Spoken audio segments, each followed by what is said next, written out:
Welcome back to the Household Interview. I'm your host, Maggy Martinez, where politics gets personal, the stakes are real, and we bring the heat with voices from both sides of the aisle.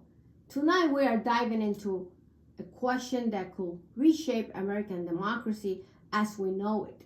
Is our country headed for a massive government overhaul, and should more power be returned to the states? At the heart of this debate is the Trump's one big beautiful bill with a sweeping 940 pages approved into law that calls for mass firing of federal employees, cuts to Medicaid, slashing agencies, and giving states greater control over healthcare, education, and more. If this is the beginning of much needed reform or a dangerous undoing protection that everyday Americans relied on, as we headed to a country ruled by autocracy and a president with absolute power?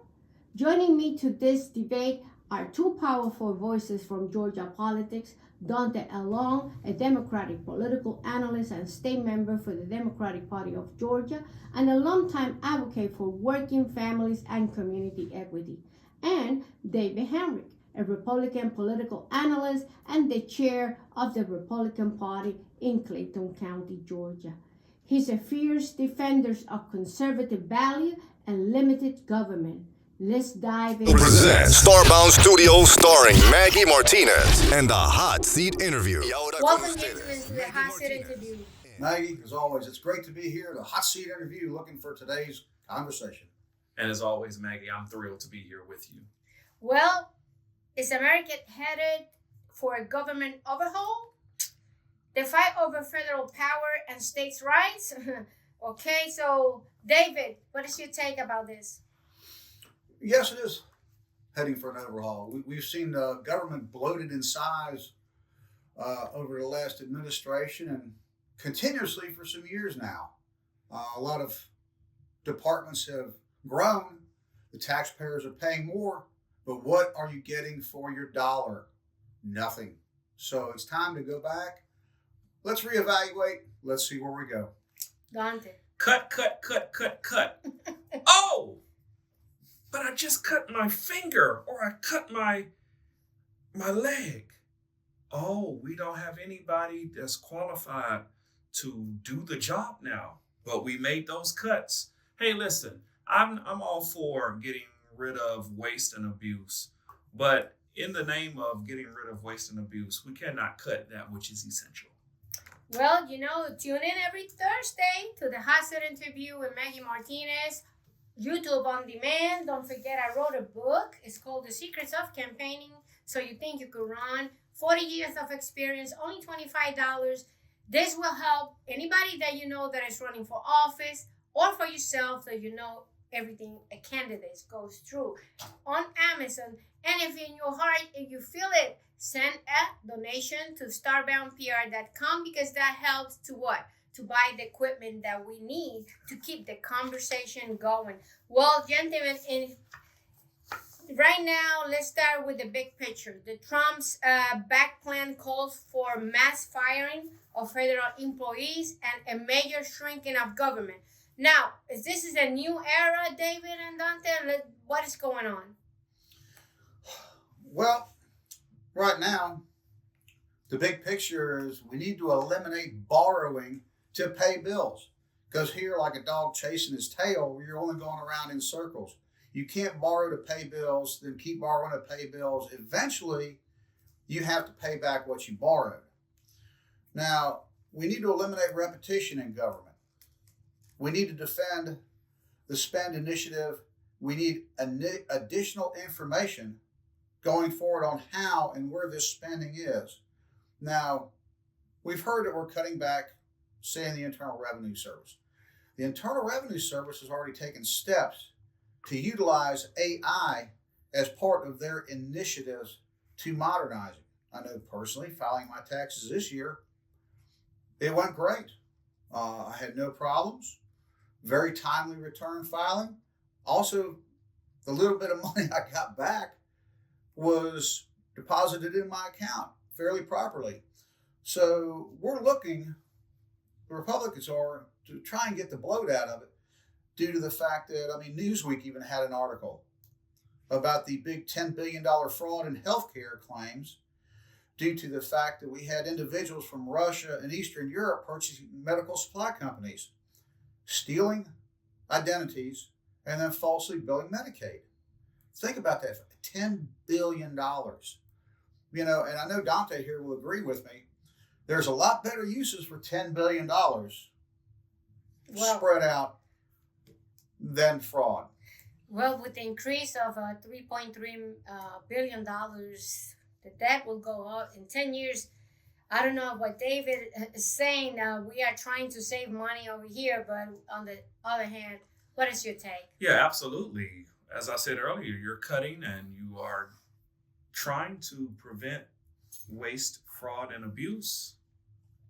But then you are introducing legislation that's going to add to the national deficit. So, Maggie, to the point you just made, I'm very confused. I'm confused too. And not only am I confused, but the guy who was brought in for efficiency is now once again at odds with the man who brought him in.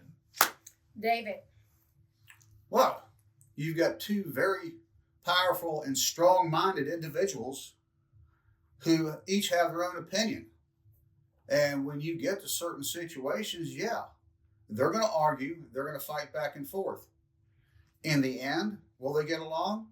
Time will tell, but I believe they'll reconcile. However, each has his own mythology to get where they want to be. Elon and Donald, I think, yes, in the long run, they will get along, but each has a different way they want to get from point A to point B.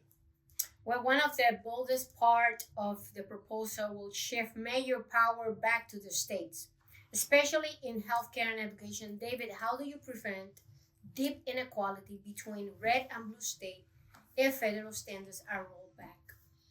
Well, when we got to look at even under the Biden administration, there were limits to hiring at the centers for Medicaid and Medicare. So that was already in process under the Biden administration. Now we do have to look at, like I said, we've added over 500 employees there. What have we gotten for it? You can't tell. I can't tell. When we look at the Department of Education and other things, Reagan wanted to get rid of that back in 1980. Here in Georgia, we've got 4th and 8th graders who can't read on their grade level and who can't perform math on their grade level. Now, I'm sure, besides funding, there's other, shall we say, variables in this equation. Dante, you talk about protecting marginalized community. If the states take over more control, like in education or Medicare, how do you ensure vulnerable populations are not left behind, especially here in Georgia? I don't think that there is a way that you can ensure. And the reason why I say that is because when they are, and I'm speaking on a federal level, when they propose the cuts, we're just left to deal with it. And why do you think that the states, which are led by Republican control, would be any different? We said in a previous show, yes, there was an expansion to prenatal care through SNAP, but there's also been a legislation that removed, I think it was over 50,000 people from Medicaid that came from the governor's office. So I know that no system is perfect, and I'm not here to hold any lawmaker to a rule that is inequitable for them. But what I am saying, by and large, there has been no indication that if a Republican-led governor or federal government, whether it be senator, congressman, or anybody, that is going to ensure that those who are marginalized the most will not be affected the most by any proposed cuts. Well, Trump's called it draining the swamp. Remember that, David? Critics call it the political purge. David, this is really about cleaning up government, or just replacing experienced civil servants with loyalists? It's about cleaning up the government. Now, a lot of these cuts have been made through retirements and buyout offers to the employees, that we have heard. And I mean, it's been on the news. Hey, take the buyout. We're going to offer it to you. This is not new. I think Eugene he took a buyout from the Department of Defense when he worked at the Pentagon over 20 years ago. Now, even with different places in the government, we've seen, shall we say, since the CDC, since that's here in Atlanta, Bobby Kennedy just got rid of one of the boards, 13, 17 employees, and turned around and hired 9 new ones. Yeah. Now, that's a reduction. Hopefully we have the same quality, because I have not read everybody's individual qualification for this. Now, going down the line, as I said before, we've got to look at the repetition here. And I'll say, when Eugene worked for the government, his job at the Pentagon was he'd get a file, he'd look at it, and his job was to make sure that the pins or insignias had the right color. He would sign off on it and send the file down to the next person, who would then make sure the insignia was correctly and artistically, properly effective. And I'm going like, why do I have 2 people doing this? Why can't I have 1 or less doing this? But like I said, there's repetition in the government, and we have excess bureaucracy that need to be addressed and get rid of the bloat. Now, granted, we do need, as Dante said, a certain level of people there to get the job done, and we need to qualify people to get the job done. So my thing would be just to have a quick employee review like we do here in the private sector. Well, Dante, let's talk about BA. Trump's plan could lead to mass firing of staff, and not to talk about benefits, even those working with veterans. How will that affects the care of veterans receive, and what is the risk of losing the institutional knowledge? Yeah, we have looked at this once again with the veterans. Now, everybody talks about they are pro-veterans. Now, I don't think you'll find a politician anywhere in this country who is against veterans and veteran care. But when you look at where they are placing these cuts, you'll also see that some of the care that the veterans receive is at risk, just like preventive care for women, just like it is for children, just like it is for literally everybody else. But yet we say we love our veterans. Now, let me piggyback off that, since we just had at the renamed Atlanta Motor Speedway, Doug Collins, secretary, was here. He gave the invocation. And right before the race, Doug stood on the stage, and across the billboards, any veterans that need help, here's a phone number to call. Here's the email. We are here for you. And he went on national television to give this information out, to reach out to veterans. If you need something, give us a call. We're here to help.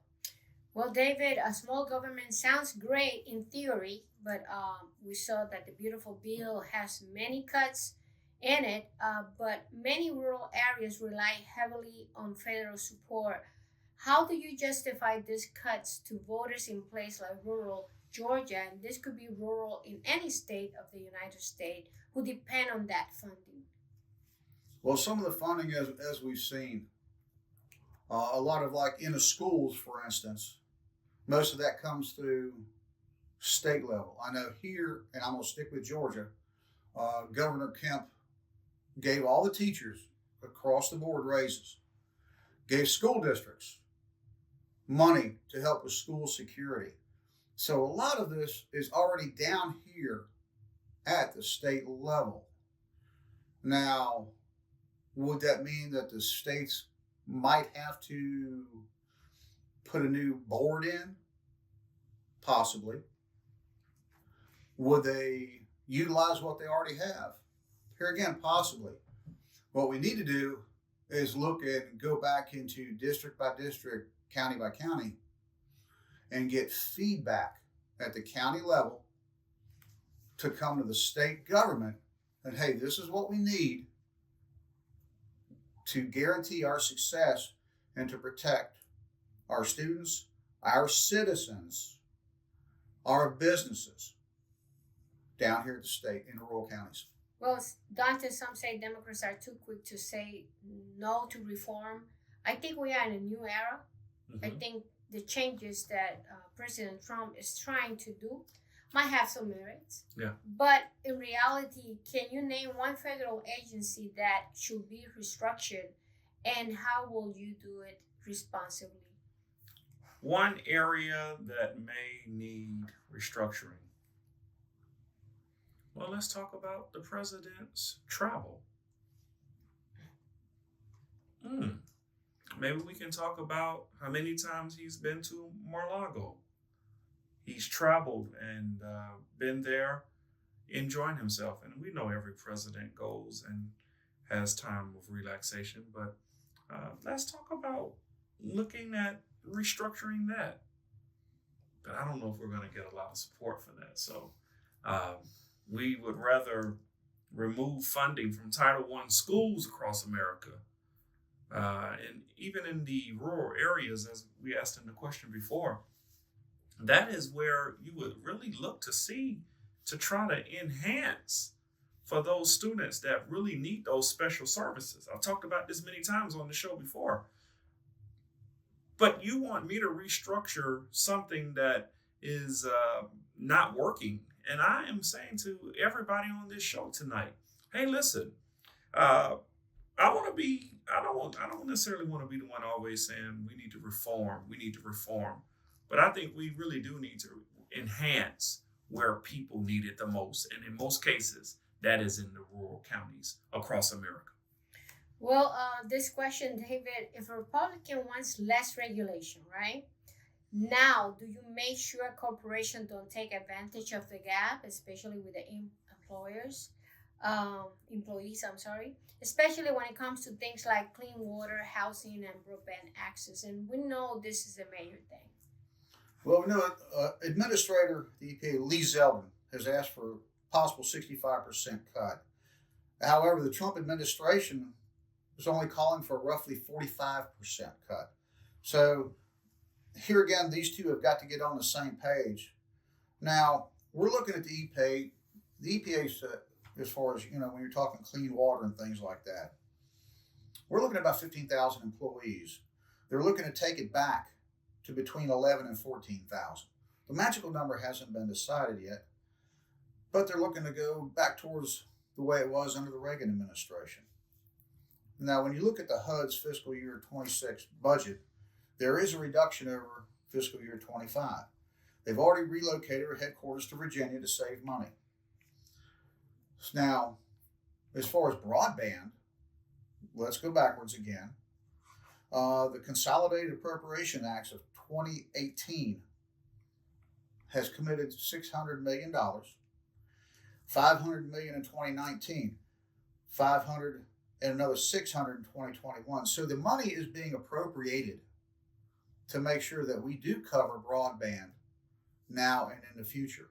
Now, remember, when we look at these numbers, a couple years came under Donald Trump. He's not really cutting that. Now, he might cut a couple people that shuffle the papers and push the pencils, possibly. He might make administrative cuts. But as far as the money goes, the money is gone out to get these folks in the rural areas broadband access.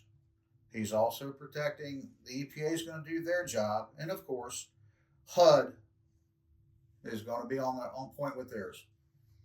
So if you live in rural areas, folks, you can have internet, but you may not have preventive care. Or, young lady, you may not have an OBGYN in your area. As I always say, man, we got to keep first things first. Well, Dante, final question. If you are talking about to swing voters who they're tired of big government and distrust in Washington, how do you convince them that more federal oversight is actually in the best interest Well, we show them, as we've seen many senators doing on the floor. We continue to argue that federal oversight into the quality of banking, the quality of healthcare, the quality of so many vital areas in most lives of Americans. And we're seeing a lot of Democratic senators and their subcommittees really taking to these pharmaceutical companies. And we're seeing this happen. The grilling of presidential nominees. You're seeing so many Democratic senators making sure that they call for oversight, that they ensure that the people that are calling for so many of these cuts and are calling for so many of these, I don't necessarily want to say cuts, but in this case, they're calling for revisions of some sort. But now, who's really looking at how they're coming up to their conclusions? Now, that's where you need Democratic oversight of these Republican lawmakers. Where, as we heard today, the conversation around federal powers versus states' rights is more than a legal debate. It's about how we live, who we trust, and a kind of America we want to build, right? Whether you're worried about losing protection or fed up with the bloated bureaucracy, one thing is clear, this debate is far from over. The future of government, federal and state, will shape not just by politicians in Washington, but by the voters right here in Georgia and across the country. Thank you, our guest, Dante Long, for coming. Maggie, this was a wonderful conversation, and thank you for allowing me to share in this experience. David. Maggie, as always, it's been a great evening, a great conversation. We look forward to doing it again. And thank you for bringing your passion, your perspective to the table. And Maggy Martinez, the hot seat interview. Until next time.